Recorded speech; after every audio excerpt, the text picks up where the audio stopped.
안녕하세요. 오늘은 여러분이 보내주신 자료, 아는 게 아니라 행동하는 게 수준이다. 뭐 이런 통찰을 담은 유튜브 영상, 이걸 좀 깊이 살펴보겠습니다. 네, 안녕하세요. 우리의 목표는 여기서 핵심 통찰, 그러니까 알미랑 행동 사이의 연결고리, 이걸 좀 파헤쳐 보는 겁니다. 흥미로운 주제네요.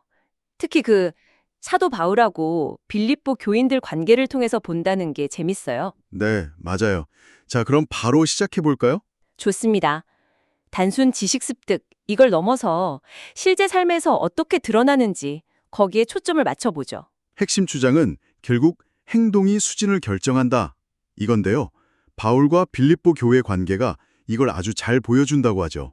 네, 다른 편지들하고는 좀 달라요. 빌립보서는 책망보다는 감사, 기쁨 이런 게 많거든요. 그 이유가 빌립보 교인들이 바울을 정말 진심으로 믿고 또 후원했기 때문이라고. 맞아요. 그러니까 바울도 그 사람들 앞에서는 자기 속마음이나 어려움 같은 걸 좀 솔직하게 다 이야기할 수 있었던 거죠. 아, 그 신뢰 관계가 특별했군요. 근데 여기서 주목할 점은 이게 그냥 감정적으로만 좋았던 게 아니라는 거예요. 아, 감정 이상이다. 네. 빌립보 교인들은 바울의 사역에 적극적으로 동참했어요. 이게 중요해요. 동참이요. 구체적으로 어떤? 예를 들면 재정 지원 같은 거요. 바울이 원래 스스로 비용을 대면서 사역하는 그 자비랑 선교 원칙이 있었잖아요. 네, 그렇죠. 근데 빌립보 교회 지원은 받았어요. 그만큼 그들의 동역 정신이 순수했기 때문이라는 거죠. 그냥 좋은 감정만으로는 안 되고 공동의 목적을 향한 바른 관계, 그리고 행동이 중요하다는 걸 보여주는 사례예요. 아, 목적을 공유하는 행동. 근데 여기서 진짜 흥미로운 지점이 나와요. 어떤 거죠? 바울이 자기는 감옥에 gat혀 있는데 심지어 어떤 사람들은 막 투기나 분쟁 같은 뭐랄까 좀 순수하지 못한 동기로 복음을 전하는 상황에서도 네. 로마 학교의 일부 사람들이 그랬죠. 그런데도 복음이 전파된다는 그 결과 자체는 기뻐했다는 거예요. 그게 참 대단하죠. 자료에서는 이걸 사울 왕이 다윗 시기했던 거에 비유하더라고요. 그러니까 종교적인 활동 속에서도 시기나 경쟁심 같은 게 있을 수 있다. 바로 그 지점에서 중요한 질문이 나오는 겁니다. 왜 그 일을 하는가? 아, 동기? 네. 동기랑 과정이 결과만큼, 아니 어쩌면 그 이상으로 중요할 수 있다는 거죠.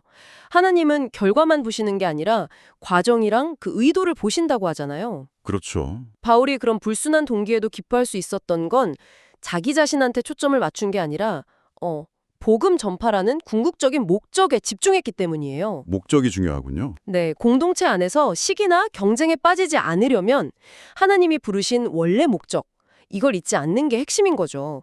빌립보서 1장 27절에도 나오잖아요. 한 마음 한 뜻으로 복음을 위해 협력하라고. 아, 목적을 잃으면 내부 다툼으로 에너지를 쓴다. 그렇죠. 그리고 또 하나 강조되는 게 믿음의 길이 그렇게 순탄하지만은 않다는 점. 맞아요. 바울은 심지어 고난을 성도에게 주어진 특권이라고까지 표현해요. 빌립보서 1장 29절에요. 특권이요? 고난이 좀 이해하기 어려울 수도 있겠는데요? 영상에 나온 비유가 도움이 될 것 같은데 막 혼잡한 지하철역에서 다들 나가는 방향으로 가는데 혼자 반대 방향으로 가려고 하면 당연히 부딪히고 어렵잖아요. 네, 그렇죠. 엄청 힘들겠죠. 세상 흐름과 반대로 살아가려고 하니까 그런 부딪힘이나 어려움은 당연하다는 거예요. 그게 믿음의 길이라는 거죠. 아, 역방향으로 가는 것을 비유했군요. 네. 그리고 이 모든 걸 관통하는 핵심은 다시 결국 행동이라는 겁니다. 결국 다시 행동으로 돌아오는군요. 그렇죠. 내가 머리로 뭘 안다고 생각하는지 그게 중요한 게 아니고 어려운 상황에서 내가 어떻게 말하고 행동하는지. 예를 들면요. 예를 들면 내 시간과 돈을 실제로 어디에 우선해서 쓰고 있는지, 내가 정말 간절히 기도하는 내용은 뭔지 이런 실제적인 행동들이요. 아, 그게 내 진짜 믿음, 내 생각의 수준을 보여준다. 네, 바로 그거죠.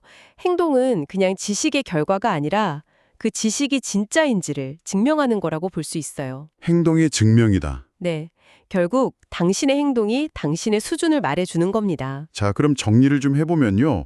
오늘 살펴본 자료는 진정한 알, 이건 머릿속 지식에만 머무는 게 아니라 실제 삶의 현장에서 구체적인 행동으로 나와야 한다. 이 점을 강조하는 것 같아요. 맞습니다. 특히 좀 어려운 상황이나 복잡한 동기들이 얽힌 상황 속에서 우리의 행동이 우리가 가진 신념이나 목적에 얼마나 충실한지를 드러낸다는 거죠. 네, 행동이 거울처럼 우리를 비춰준다는 말씀이시네요. 그렇죠. 오늘 탐구를 마무리하면서 한번 생각해 볼 만한 질문을 던지고 싶습니다. 네, 어떤 질문인가요? 여러분의 일상에서 가장 자주 반복적으로 나타나는 행동 패턴, 그걸 하나 떠올려 보세요. 네, 내가 뭘 묻는다고 스스로 생각하는지, 그거랑은 별개로요. 그 반복되는 행동 자체가 혹시 나도 잘 몰랐던 나의 숨겨진 진짜 신념이나 삶의 목적 같은 걸 드러내고 있지는 않을까요? 한번 돌아보시면 좋겠습니다.